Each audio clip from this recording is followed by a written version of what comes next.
Moram da kažem da i pored najneverovatnijih napora i odgledanih 1.000.000 sati programa na temu hoće li Vučić uspeti da izgura Anu Brnabić kao premijera, uopšte nisam shvatila šta je suština te komedije i čemu služi to fingiranje neizvesnosti.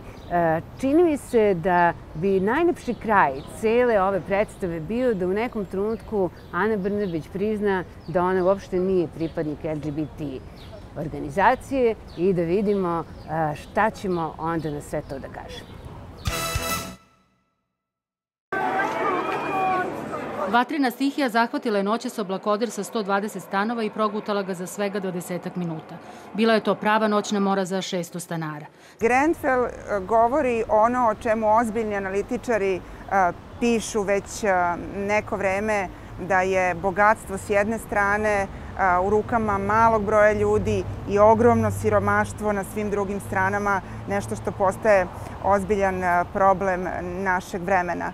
Grenfell Tower, kažu stanovnici Londona, bio je trn u oku, ružan, gadan, socijalni, sa svojim stanovnicima, imigrantima, izbeglicama iz Sirije i londonskom radničkom klasom. Bio je trn u oku bogatašima koji žive u Kensingtonu i u Chelseau, u tim bogatim, raskošnim londonskim vilama, pa je, kažu, upravo zato i doneta odluka da se taj sumorni soliter malo umije i da izgleda prihvatljivije ta socijala za bogate komšije. Radovi su izvedeni tako da su vrlo verovatno doveli do požara u kome je stradalo gotovo 80 ljudi, a broj žrtava se i dalje prebraja. Neko je izračunao da od prošle nedelje imamo i cenu ljudskog života. Ona, kažu, je ovakva. Ljudski život vredi 2 funte po kvadratnom metru. Toliko je navodno bila razlika u ceni između kvalitetne izolacije koja je mogla biti kupljena da se Grenfell Tower renovira na jedan pristojan način i jeftinog materijala kojim je obložena zgrada na kojoj je izgleda bila najvažnija fasada. Jedna žena je gestikulacijom najavila da će baciti bebu, moleći da je neko uhvati. Jedan gospodin je potrčao i srećom uspeo da uhvati bebu. Ono što je užasno i što zaista sa pravom izaziva, kažu, veliki bes u Londonu ovih dana je što su se lokalne vlasti, opština, a to je opština bogatog Kensingtona, oglušile na sva upozorenja stanara, da im nije jasno zašto u zgradi nema aparata za gašenje požara, zašto nema tih prskalica koje bi se automatski aktivirale u slučaju vatre, jer je tako nešto danas standard. Zašto postoje samo jedne stepenice za evakuaciju? Ne samo da ih nisu slušali, jer im očigledno ta sirotinja imigrantsko-radnička nije bila bitna, nego su, kako kažu stanari koji su preživeli, oni koji su potpisivali peticije moleći da opština pogleda u njihovom pravcu, bili predmet mobinga, uznemiravanja i pretnji da mogu ostati i bez tih socijalnih stanova, to su stanovi sa niskom rentom, pa čak i bez socijalne pomoći koju dobijaju. Grenfell je veliki simbol.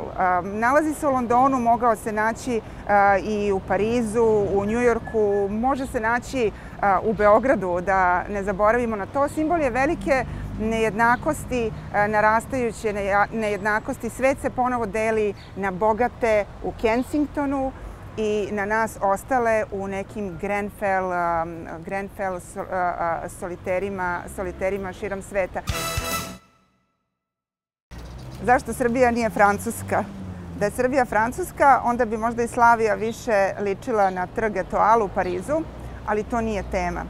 Pratim ovih dana izbore u Francuskoj i gledam kako ta izborna groznica može da ima svoju uvertiru, egzekuciju i epilog koji se ceo završi u roku od mesec dana. Francuski izbori, prvi krug francuskih predsjedničkih izbora održan je 23. aprila. 7. maja bio je drugi krug i pobeda Emanuela Macrona. Već 8. on je sa bivšim predsjednikom Hollandom se rukovao. Pojavili su se u javnosti i počela je tranzicija vlasti koja je završena 14. maja. Već 15. Emmanuel Macron je imenovao privremenog premijera Eduarda Filipa, a 11. juna i 18. juna održani su parlamentarni izbori u Francuskoj gde je Macron opet ubedljivo pobedio. 19. juna privremena vlada daje ostavku, a do 21 sat uveče formira se nova vlada i sve je gotovo. U Francuskoj više niko ne govori o predsjedničkim i parlamentarnim izborima. Život ide dalje. Zašto nije tako u Srbiji? U Srbiji su predsjednički izbori bili 2. aprila, polaganje zakletve 31. maja, svečanost povodom polaganja zakletve biće 23. juna. Srbija još nema vladu. Čovek jednake političke snage u Srbiji, Aleksandar Vučić, kao Emmanuel Macron u Francuskoj, govori... Pa nije bilo lako, govorit će Marija Obradović. Hvala. Jedina poruka zaista odavde odlazi. 128 glasova do četvrtka ili idemo na nove izbore. Za slučaj da ne budete imali tačno 128, nego 127, da li to znači da će biti novih izbora? Ajde mi sad čekamo ova 3-4 dana. Zašto neću da odgovorim na to pitanje? Zato što je toliko zlurada namera koja se krije iza toga. Zašto se sve, pa i one najočiglednije stvari u Srbiji događaju u kontekstu velike krize, velike nestabilnosti iz koje rešenje može naći jedan i samo jedan čovek. Smeta mi ovih dana u vezi sa izborom Ane Brnabić i histerično oduševljenje nekih mojih zapadnih kolega činjenicom da je Srbija dobila ženu za premijerku i još više da je na mestu predsjednice vlade će se naći osoba koja je LGBT. Mislim da se s time nanosi šteta i Ani Brnabić jer pretpostavljam, kažu da žena ima i mnoge druge kvalitete, a svakako biografiju zanimljiviju za istraživanje od tog površnog da je reč o ženi i pripadnici LGBT. Ovo je prilika da se mi nostalgičari setimo da je na ovim prostorima u vreme nekadašnje odvratne socijalističke Jugoslavije biti žena i biti premijerka bilo nešto što je bilo moguće. Setite se čuvene Milke Planinc i podsjetite se koliko smo nekada bili bar u nečemu, bar u tome ispred svog vremena.